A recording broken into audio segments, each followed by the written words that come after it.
வணக்கம் மக்களே! இன்னைக்கு நம்ம மார்க்கெட் இப்போ வரைக்கும் ஒரு நல்ல செல் ஆஃப்ப ஃபேஸ் பண்ணிட்டு இருக்கு. கரண்ட்டா ஒரு 225 பாயிண்ட்ஸ் வரைக்கான இறக்கத்த நிஃப்டி 50 பார்த்தீங்கன்னா, டெலிவர் பண்ணிட்டு இருக்கு. பேங்க் நிஃப்டி ஒரு 300 பாயிண்ட்ஸ் வரைக்கான இறக்கத்த இப்போ வரைக்கும் பார்த்தீங்கன்னா, போஸ்ட் பண்ணிட்டு இருக்கு.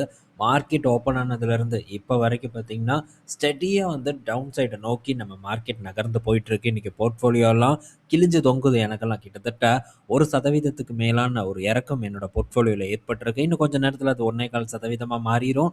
மேபி மார்க்கெட் முடியக்கூடிய நேரத்தில அது 1.5%, 2% இறங்குனாலும் ஆச்சரியத்துக்கு இல்லன்னு நான் நினைக்கிறேன். அந்த மாரியான செய்திகள் வந்துட்டுருக்கு. பங்குகளோட ரியாக்ஷன் பார்க்கும்போதும் ரொம்பவே வந்து வாலடைலா வந்து இருந்துட்டு வந்துட்டுருக்கு. ஸோ பயங்கரமான அடி எல்லா பக்கமும் வந்து ஏற்பட்டுட்டு இருக்கு. ஸ்லோ பாய்சன் ஆட்டம் ஸ்லோவா பார்த்தீங்கன்னா, நம்ம மார்க்கெட்ல பல பங்குகளும் கரெக்ட் ஆயிட்டு வந்துட்டுருக்கு. ஸோ இந்த சூழ்நிலையில சரியா, பொறுமையா, கரெக்ட்டா பிளான் பண்ணி நம்மளுடைய பணத்த யுட்டிலைஸ் பண்றதுக்கு வந்து ட்ரை பண்ணுவோம். சரியான ஒரு லெவல்ஸ்ல தொடர்ந்து வந்து நம்ம முதலீடு பண்றத பத்தி திங்க் பண்ணணும். ஸோ மார்க்கெட் இறக்கத்துல மட்டும் தான் நமக்கு நல்ல நல்ல ஆப்பர்ச்சுனிட்டீஸ் வந்து கிடைக்கும். ஏற்றத்துல நம்ம ஆப்பர்ச்சுனிட்டீஸ தேடி போனோம்னா, அது பெரிய ஒரு ரிஸ்க்கா வந்து மாறும். இறக்கத்துல நம்ம ஆப்பர்ச்சுனிட்டீஸ தேடி போம்போது, கண்டிப்பா அது ஒரு நல்ல பெர்ஃபார்மன்ஸ நமக்கு ஏற்படுத்தி கொடுக்கும் நாளடைவில்ங்கிறது என்னுடைய ஒரு கருத்து. ஸோ இன்னும் சில பங்குகள் பற்றியெல்லாம் நம்ம ஈவ்னிங் வந்து டிஸ்கஸ் பண்ணுவோம். ஸோ மொத நியூஸே இன்னைக்கு நம்ம மார்க்கெட் சரிவடைவதற்கு என்ன காரணம்னா, ஸோ ட்ரம்ப் தான் பார்த்தீங்கன்னா, பெரிய ஒரு ட்ரம்ப் கார்டா வந்து இருக்காங்க. ஸோ ட்ரம்ப் பார்க்கும்போது 500% டாரிஃப வந்து நம்ம மேல இந்தியா, சைனா, பிரேசில் போன்ற நாடுகள் மேல நாங்க போடுவோம் அப்படிங்கிற மாரி சில செய்திகள் வந்திருக்கு. அங்க இருக்கக்கூடிய செனட்டர் சைட்ல இருந்து ஏதோ ஒரு அப்டேட் வந்திருக்கிறதாவும் டேட்டா வந்து குடுத்துருக்காங்க. என்ன ரீசன்னா, ஸோ நம்ம ரஷ்யா கிட்ட இருந்து ஆயில் வாங்குறது தான் இவங்களுக்கு ரொம்பவே ஒரு வலிய குடுக்குது. ஸோ அதனால நாங்க உங்க மேலலாம் டாரிஃப போடுவோம் அப்படின்ட்டு ஒரு தகவல் வந்துட்டுருக்கு. 500% டாரிஃப் உண்மையா பொய்யான்னு தெரியல. ஸோ எதுக்கு இப்படி பண்றாங்கன்னு தெரியல. இப்போ ரீசென்ட்டா இந்த வெனிசுலால அதாவது 2, 3 நாட்களுக்கு முன்னாடி வெனிசுலால ஒரு பஞ்சாயத்து நடந்தது. ஸோ பஞ்சாயத்து நடந்தது 1 நாள்லயோ, 2 நாள்லயோ பார்த்தீங்கன்னா, கிட்டத்தட்ட 50% வரைக்கான ஏற்றம் அவங்களுடைய ஸ்டாக் மார்க்கெட்ல ஏற்பட்டிருக்கிறதா வந்து சொல்றாங்க. ஸோ இவனுங்கலாம் வேற லெவல்ல ஏதோ ஒரு பிளான வந்து போட்டிருக்காங்கன்னு தான் நான் நினைக்கிறேன்.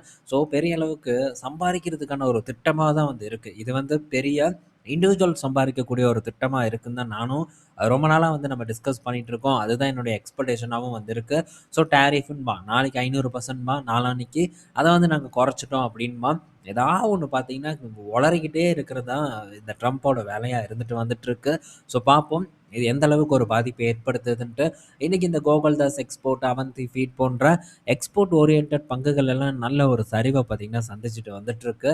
நாட்கோ ஃபார்மா கிட்டத்தட்ட 3.5% வரைக்கான இறக்கத்த குடுத்திருக்கு. ரெட்டிகாரும் இன்னைக்கு டேல ஒரு செல் ஆஃப்ப ஃபேஸ் பண்ணிட்டு இருக்கு. பல ஃபார்மா பங்குகள் பார்க்கும்போது இன்னைக்கு டேல நல்ல ஒரு செல்லிங் பிரஷர தான் இப்போ வரைக்கும் வந்து ஃபேஸ் பண்ணிட்டு இருக்கு.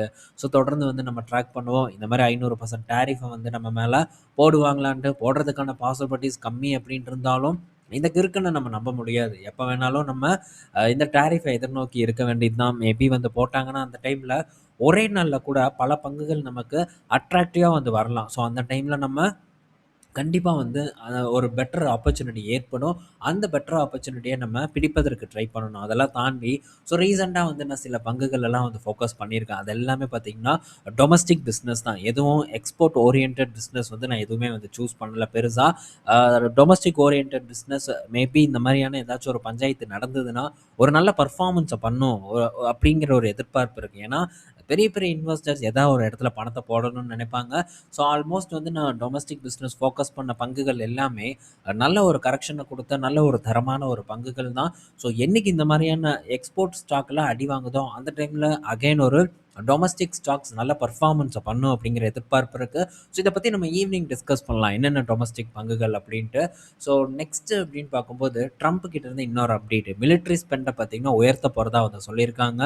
இந்த வருடம் பார்க்கும்போது அதாவது நடந்து முடிந்த வருடத்துல 890 பில்லியன் டாலர் வந்து மிலிட்டரி ஸ்பெண்டா வந்து ஒதுக்கியிருந்தாங்க பட்ஜெட்ல. இப்போ அது 1.5 ட்ரில்லியன் டாலரா வந்து அதிகரிக்க போறதா சொல்லியிருக்காங்க. இத பற்றி எதுவும் கவலைப்பட வேண்டாம். ஸோ இதற்கான பட்ஜெட் எல்லாம் பார்த்தீங்கன்னா, மத்த நாடுகள் மேல டாரிஃப் போடுவது மூலியமா நமக்கு இந்த பட்ஜெட் வந்து கிடைச்சிரும் அப்படின்ட்டும் ட்ரம்ப் வந்து சொல்லியிருக்காங்க. எதுக்கு இவ்வளோ பெரிய பட்ஜெட்? ஸோ இன்னும் நாங்க பெரிய ஒரு சக்தி மிகுந்த நாடு அப்படின்ட்டு மத்தவன பயமுறுத்துறதுக்காக தான் இவ்வளோ பெரிய ஒரு பட்ஜெட்ட வந்து மிலிட்ரிக்கு ஒதுக்கியிருக்காங்க அப்படின்னு நான் நினைக்கிறேன். ஸோ இன்னும் என்ன பிளான் எல்லாம் இருக்குது அப்படிங்கிறது தெரியல.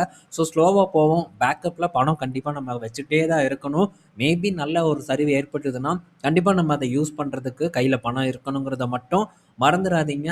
ரிசர்வ் கையில் வச்சுட்டே இருக்கணும். ஸோ ஸ்டெடியான ஒரு இன்கம் இருக்கும்போது அதுலேருந்து ஸ்லோவாக முதலீடு பண்ணுறதுக்கு ட்ரை பண்ணுங்க. அடுத்தது பார்த்தீங்கன்னா ஃபார்மா பங்குகள் பற்றியான ஒரு அப்டேட் வந்திருக்கு. அனலிஸ்ட் அண்ட் புரோக்கரேஜ் என்ன எக்ஸ்பெக்ட் பண்ணுறாங்கன்னா, இந்த ஃபர்ஸ்ட் ஹாஃப் வந்து ஃபார்மா பங்குகள் வந்து ரொம்ப வீக்கான ஒரு பர்ஃபார்மன்ஸை கொடுக்குன்னு வந்து சொல்லியிருக்காங்க. ரெக்கவரி பார்த்தீங்கன்னா அதுக்கப்புறம் வரும்னு சொல்லியிருக்காங்க. எப்படி ரெக்கவர் வரும் அப்படின்ட்டு தெரியல. இப்போதைக்கு இந்த ஃபார்மா கம்பெனிஸ்க்கு ஒரு பெரும் பாதிப்புனா அது இந்த ரெவ்லிமிட்னால தான். அங்கே ப்ரைஸ் எரோஷன் வந்து நடந்துட்டுருக்கு. அதனால நிறுவனங்களோட அமெரிக்கா பர்ஃபார்மன்ஸ் வந்து கொஞ்சம் அப்படியே வந்து சரிவடைஞ்சிட்டு வந்துட்டு இருக்கிறத நம்ம போன காலண்டர்லேயே வந்து பார்த்தோம். ஆனால் சில கம்பெனிஸ்க்கு வந்து டொமஸ்டிக் ப்ரெசன்ஸ் ரொம்பவே வந்து ஸ்ட்ராங்காக இருக்குது. இன்னும் சில கண்ட்ரீஸ்க்கு யூரோப்பில் நல்ல ஸ்ட்ராங்கான ஒரு ப்ரெசன்ஸ் இருக்குது. ஸோ இந்த மாதிரியான கண்ட்ரீஸ் எல்லாம் பார்த்திங்கன்னா ஆஃப்செட் பண்ணிடுது. அதாவது இந்த மாதிரி பங்குகள் வந்து ஆஃப்செட் பண்ணிடுது. பட் கம்ப்ளீட்டாக வந்து அமெரிக்காவோட ஒரு எக்ஸ்போஷர் அதிகமாக இருக்கக்கூடிய பங்குகள் ஒரு ப்ரெஷரில் வந்து மாட்டிகிட்டு இருக்கு. ஸோ அதுதான் ட்ரெண்டாக போயிட்டுருக்கு. இந்த காலாண்டுலேயும் இந்த ரெவ்லிமிட்டோட ப்ரைஸ் எரோஷன் பெரிய அளவுக்கு இருக்கும். அதை ஆஃப்செட் பண்ண வகையில் புதுசாக என்னென்ன ப்ராடக்ட்டை லான்ச் பண்ணியிருக்காங்க அப்படிங்கிறதெல்லாம் பொறுத்து தான் நிறுவனங்களும் மாறும். ஸோ இந்த ரெட்டி கார்வெலாம் வந்து இருக்காங்க. ஸோ அவங்களுக்கெல்லாம் ஒரு நல்ல பர்ஃபார்மன்ஸ் வருவதற்கான வாய்ப்பு இருக்குது. பட் உடனே வராது. கனடாவிலேருந்து இன்னும் அப்ரூவல் வரல. ஸோ என்றைக்குனாலும் வரலாம். ஆனால் ஃபஸ்ட்டு மூவராக பார்த்திங்கன்னா டாக்டர் ரெட்டி வந்து இருப்பாங்க கனடாவை பொறுத்த வரைக்கும். பிரேசிலை பொறுத்த வரைக்கும் சன் ஃபார்மா பார்த்திங்கன்னா மொதல் இடத்துல வந்து இருப்பாங்க இந்த சமக்ளூடைடை வந்து லான்ச் பண்ணுறதுக்கு. பட் நாட்கோலெல்லாம் அதில் பெரிய எந்த விதமான ஒரு பெனிஃபிட்டும் வந்து கிடைக்காது. என்றைக்கு வந்து யூஎஸ் மார்க்கெட்டில் ஜெனரிக் ஓப்பன் ஆகுதோ அன்றைக்கி தான் நாட்கோ ஃபார்மாவுக்கு ஒரு பெரிய பெனிஃபிட் கிடைக்கும். அது இப்போதைக்கு வந்து இல்லை. ஸோ அது வருவதற்கு இன்னும் வந்து டைம் இருக்கும். அந்த டைமில் நம்ம இன்னும் ஒரு பல ஆப்பர்ச்சுனிட்டிஸை வந்து இந்த மாதிரியான இடத்துலலாம் எதிர்பார்க்கலாம்னு நான் நினைக்கிறேன். ஸோ இப்போதைக்கு ரெட்டியை நம்ம க்ளோஸாக வந்து ட்ராக் பண்ணுவோம். அது போக ஜைடஸ் நெக்ஸ்ட்டு பார்த்திங்கன்னா பயோகான் ஏன் அப்படிங்கிறத நம்ம அப்படியே வந்து டிஸ்கஸ் பண்ணுவோம். ரெண்டாவது நம்ம என்ன பார்க்க போகிறோம்னா ஹெச்டிஎஃப்சி மியூச்சுவல் ஃபண்ட்ஸ் பார்த்திங்கன்னா ஒரு 2.4% ஸ்டேக் டிவி டுடே நெட்வொர்க்கில் வந்து இன்றைக்கி ஆஃப்லோட் பண்ணியிருக்கிறதா ஒரு டேட்டா வந்திருக்கு. ஆனால் இந்த பங்கு தொடர்ந்து பார்த்திங்கன்னா நல்ல ஒரு பீக்லேருந்து சரிவை நோக்கி வந்துட்டு இருக்கக்கூடிய ஒரு பங்காக இருக்குது. ஆல்மோஸ்ட் நல்ல டிப்பில் தான் வந்து விற்றுருக்காங்க. இதுக்கு மேலே தேராதுன்ட்டு விற்றுட்டாங்களா என்னன்னு தெரியல. பட் இது பெரிய அளவுக்கான ஒரு லாபத்தை ஹெச்டிஎஃப்சி மியூச்சுவல் ஃபண்டுக்கு ஏற்படுத்தி கொடுத்துருக்கிறதுக்கு வாய்ப்புகள் ரொம்ப கம்மி. அடுத்தது பயோகான் கிட்டேருந்து ஒரு அப்டேட் இதை தான் நம்ம சொன்னோம். ஸோ என்னன்னா பயோகான் பார்த்திங்கன்னா கிட்டத்தட்ட ஒரு 17 ப்ராடக்ட் அவங்க ஆன்காலஜி ப்ராடக்ட் பார்த்திங்கன்னா லான்ச் பண்ண போகிறதா ஒரு அப்டேட் வந்து கொடுத்துருக்காங்க. ஸோ இப்போதைக்கு பார்த்திங்கன்னா ஒரு 3 ப்ராடக்ட் வந்து லான்ச் பண்ண போகிறதா சொல்லியிருக்காங்க. Biosimilar product. ஸோ இதில் முக்கியமான ஒரு ப்ராடக்ட் பார்த்திங்கன்னா இந்த கேட்ரூடா தான். நம்ம ஆல்ரெடி வந்து ஒருக்கா டிஸ்கஸ் பண்ணோம். ஸோ பயோகான் பயோசிமிலர் கேட்ரூடாவை வந்து லான்ச் பண்ணுறதுக்கான வாய்ப்பு அதிகமாக இருக்குது அப்படின்ட்டு. ஸோ இப்போ அதற்கான ஒரு கன்ஃபர்மேஷன் பார்த்திங்கன்னா நமக்கு கிடச்சிருச்சு. ஸோ இதை லான்ச் பண்ணாங்கன்னா பயோகான் கிட்டேருந்து நம்ம பெரிய அளவுக்கான ஒரு எக்ஸ்பெக்டேஷனை வந்து வைக்க முடியும். ஸோ நல்ல ஒரு பர்ஃபார்மன்ஸை பயோகான் ஏற்படுத்தி கொடுக்கும். ரெவென்யூ மாறும். ஸோ இவங்களுடைய வேல்யூவேஷன் ரீரேட் ஆகும் அப்படின்னு நான் எக்ஸ்பெக்ட் பண்ணுறேன். ஸோ இப்போதைக்கு பெரிய அளவுக்கு யாரும் வந்து இல்லை. பட் இன்னும் ஃபஸ்ட்டு மூவராக யார் போக போகிறாங்கன்னு தெரியல. இது வெறும் பயோசிமிலர் ட்ரக் தான். ஸோ இதிலிருந்து பெரிய ஒரு ரெவென்யூ எக்ஸ்பெக்ட் பண்ணலாம். ஜைடஸ் உள்ளே போகிறதுக்கான சான்சஸ் ரொம்ப அதிகமாக இருக்குது. என்றைக்கு போகிறாங்கன்னு தான் வந்து தெரியல. அவங்களும் வேறு ஏதோ ஒரு நிறுவனம் ஜெர்மனி சேர்ந்த நிறுவனம் நான் நினைக்கிறேன். அவங்க கூட ஒரு பார்ட்னர்ஷிப் வந்து போட்டிருக்காங்க இந்த கேட்ரூடாவோட பயோசிமிலரை வந்து லான்ச் பண்ணுறதுக்கு. ஸோ பொறுத்திருந்து நம்ம பார்ப்போம்.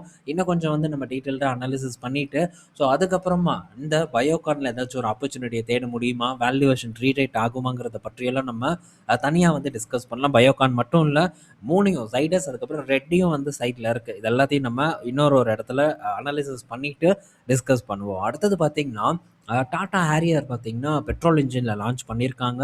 1.5 லிட்டர் இன்ஜின். ஸோ அதே ஒரு இன்ஜினில் சஃபாரியும் வந்து லான்ச் பண்ணியிருக்காங்க. இது ஒரு 12.89. சஃபாரி பார்க்கும்போது ஒரு 13.59 நான் நினைக்கிறேன். ஸோ இந்த 2 மாடலும் பார்த்திங்கன்னா இந்த ரேட்டில் வந்து ஸ்டார்ட் ஆக போகுது. ஸோ இது இந்த டாடா மோட்டார்ஸோட ஓவரால் சேல்ஸை தூக்கி நிறுத்துமா அப்படிங்கிறத நம்ம பொறுத்திருந்து பார்க்கணும். இவங்களும் பார்த்திங்கன்னா போர்ட்ஃபோலியோவை இன்னும் பெருக்கிட்டே வந்து போயிட்டுருக்காங்க. பட் சேல்ஸில் பெரிய இம்ப்ரூவ்மெண்ட் இல்லை. பட் அப்கமிங் மந்தில் இது எதாவது இம்ப்ரூவ் ஆகுமாங்கிறத நம்ம வெயிட் பண்ணி வந்து பார்ப்போம். அடுத்தது பார்த்திங்கன்னா வேதாந்தாவோட இந்த அனில் அகர்வாலோட சன் பார்த்தீங்கன்னா, இப்போ கார்டியாக் அரெஸ்ட்னால இறந்துட்டதா ஒரு செய்தி இன்னைக்கு காலையில வந்திருக்கு. ஸோ, இதனால பங்கும் பார்த்தீங்கன்னா, இன்னைக்கு டேல ஒரு சரிவ சந்திச்சிருக்கு. ஸோ, இவர் நியூயார்க்ல இருக்காரு போல. சடனா பார்த்தீங்கன்னா, இந்த கார்டியாக் அரெஸ்ட் வந்திருக்கு. ஸோ, சடனா உடனே பார்த்தீங்கன்னா, அவருடைய இறப்பும் ஏற்பட்டிருக்கு. அவருடைய இறப்புக்கு ஒரு ஆழ்ந்த இரங்கல். ஸோ, இதனால பங்கு பாதிக்கப்பட்டிருக்கிறதா ஒரு செய்தி வந்திருக்கு. ஸோ, ஃபர்தரா ஏதாச்சும் செய்தி வந்ததுன்னா, கண்டிப்பா அந்த அப்டேட் உங்க கூட நான் ஷேர் பண்றேன். இந்த வீடியோல பல இன்ஃபர்மேஷன் பத்தி டிஸ்கஸ் பண்ணியிருப்போம். பயனுள்ளதா இருக்கும்னு நான் நினைக்கிறேன். ஈவினிங் நம்ம இன்னொரு வீடியோல மீட் பண்ணுவோம். பாய் மக்களே!